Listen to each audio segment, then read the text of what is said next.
welcome back to my FODMAP kitchen.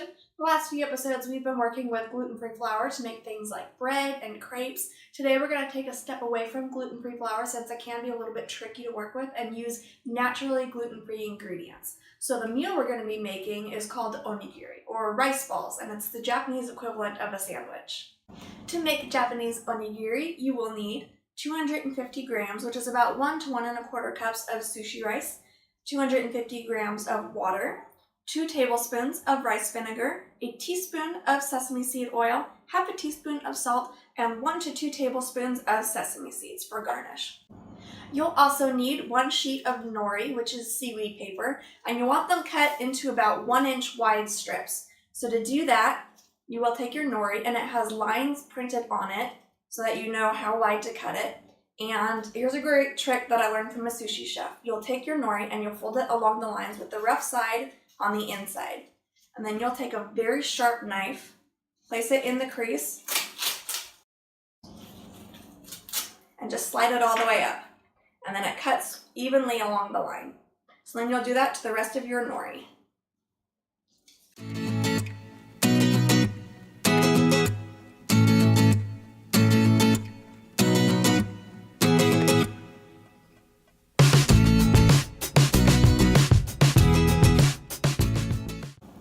Then for the filling, you'll need half a can of tuna. If you don't like tuna, you can also use chicken. 1 to 2 tablespoons of sesame seed oil, 1 tablespoon of mayonnaise, 1 teaspoon of Sriracha sauce. Make sure that your Sriracha sauce does not have any high fructose corn syrup in it, and 1 teaspoon of ground ginger. You'll also need a medium-sized saucepan and a colander. In your colander, you're going to rinse your rice until the water runs clear.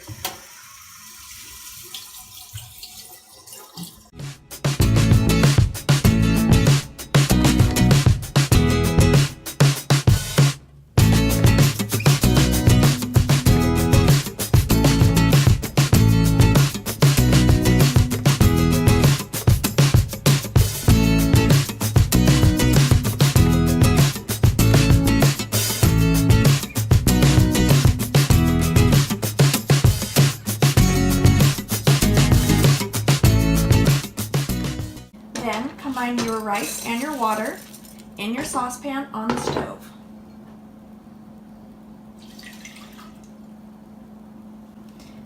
Place the lid on your saucepan and turn the heat up to high and bring it to a boil. Once it's boiling, turn the heat down to low and let it simmer for 15 minutes. Once the 15 minutes is up, turn off the stove and remove it from the heat and let it sit for 5 more minutes. So the next step, we're going to remove our lid from the rice. It is still very hot, and at this point we're going to take a fork and we're just going to loosen the rice up.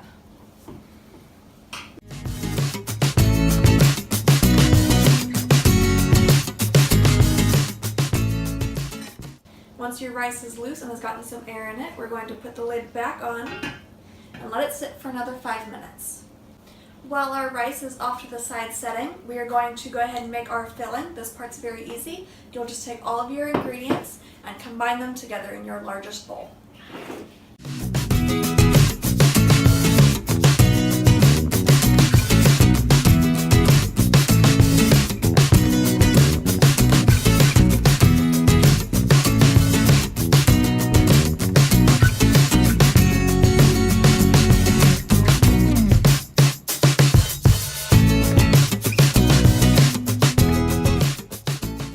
Once our rice is finished with its second 5-minute sit, we are going to remove it from the hot pan into another bowl so it'll cool down a little bit quicker.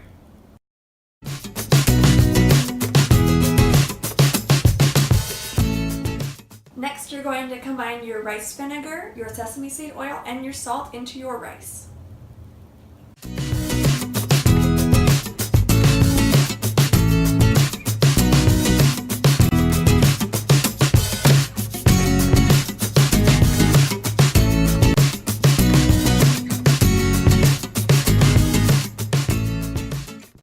Once your rice is finished completely cooling down, we are going to form it into the onigiri shape. So first you're going to wet your hands with a little bit of water. This rice is very sticky. So make sure that your hands are damp.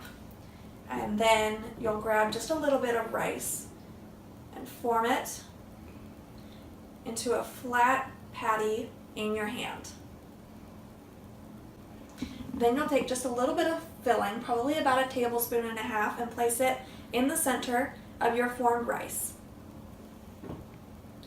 Then you'll take another handful of rice and place it on top, forming it into a ball. Keep your hands damp so the sushi doesn't stick to your hands, and make sure that the filling is completely surrounded by rice. Then you will just keep forming it in your hand, pressing it into a tight ball. Then to make the traditional onigiri shape, you will squeeze it this way with your hand and cup it on the top with your top hand to make it into a triangle shape. And you'll just keep rotating it and forming it into that triangle until you get the onigiri shape. Once your rice ball is completely formed into the onigiri shape, you will take your nori, and at this point you have two options. You can wrap the nori around the edges of the onigiri, and you'll want the rough side down facing the rice. So you will just wrap it all the way around.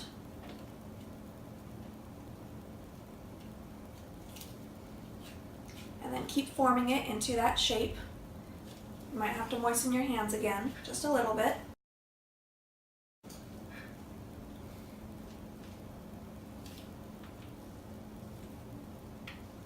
And then this is where you garnish it with the sesame seeds if you'd still like. So you'll sprinkle that just a little bit on each of the ends.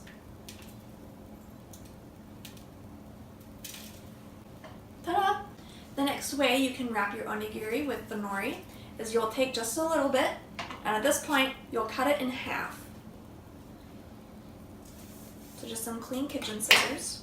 And then also with the rough side down, you will place it on the bottom side of your onigiri and wrap it just halfway up the middle. And then again, garnish it with sesame seeds.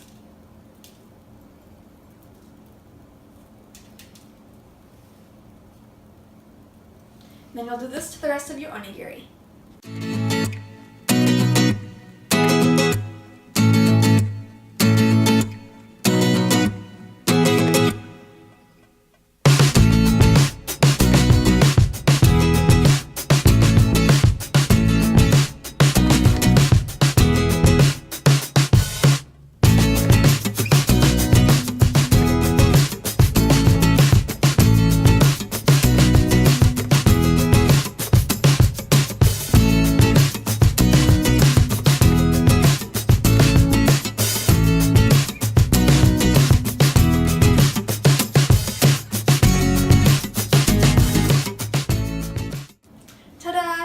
Japanese onigiri that we made today. They look really good and I can't wait to dive into them. These make good snacks and they save in the fridge very well for if you want to have lunch the next day. Yeah, I'm gonna try one. That's very good.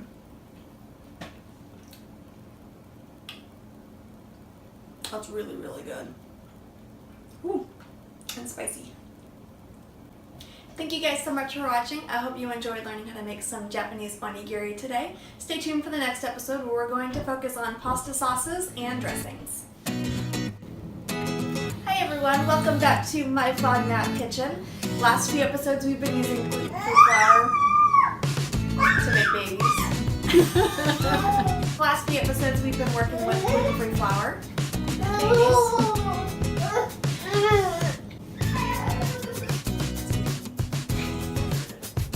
Okay. You will also need 1 sheet of nori and I learned a really great trick. Nope, I don't like that. Half a can. Nice. 1 teaspoon of sriracha sauce. Make sure your sriracha sauce. Once your rice is finally done with its, nope, I don't like that. I'm putting it into a new cool, nope, I don't like that either. We are going to remove it from the hot pan into a, I can't speak. Good gracious, it can so like that. Once your rice is finished with, so that it can, nope, don't like that either. Yeah. Once our rice, then you'll take just a little bit of filling. I don't like that either. Good gracious. And then you'll just do this to the rest of your, so that way, keep your hands damp so that the sushi doesn't stick to your hands very well. The next option for you to use, nope, don't like that. Stay tuned for the next episode where we're going to move on to some, don't like that either. If you're looking for something a little bit closer to home, we're going to, nope, I don't like that either.